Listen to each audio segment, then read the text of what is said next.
హైదరాబాద్ను భాగ్యనగరం, వరంగల్ను ఓరుగల్లు, నిజామాబాద్ను ఇందూరు, మహబూబ్ నగర్ను పాలమూరు, కరీంనగర్ను ఎలగందుల, ఆదిలాబాద్ను ఎడ్లవాడ, ఖమ్మం జిల్లాను స్తంభాద్రి, నల్గొండను నీలగిరి అని పిలిచేదట వెనకట. ఈ పేర్లెనకల చరిత్ర ఉంటది తప్పకుండా.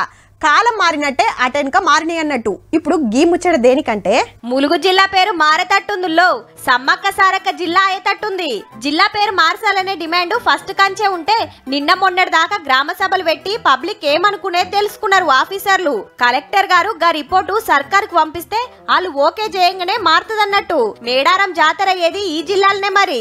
హగో గందుకే వనదేవతల పేర్లతోటి జిల్లా కావాలని తెలంగాణ వచ్చిన కాంచి కొట్లాడుతుంటే 5 ఏళ్ల కిందట ములుగు జిల్లా పుట్టింది.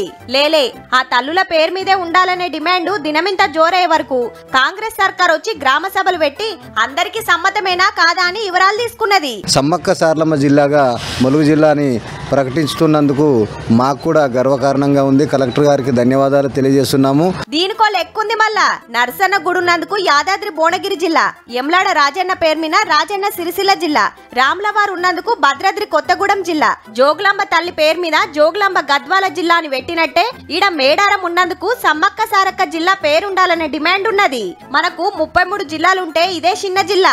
2 ఏళ్లకోపారి జోరుగా సాగే మేడారం జాతర, దునియాల పేరువైన రామప్ప గుడి, అందాల బొగత జలపాతం, టూరిస్టులు బగ్గవయ్య లక్నవరం చెరువు ఈడనే ఉంటాయిల్లో. ఇక సర్కారు ఓకే వేసిందంటే పచ్చటి అడవులకు ప్రకృతి అందాలకు పేరువైన జిల్లాను గిరిజన దేవతల పేర్లతోటి పిలుస్తామన్నట్టు.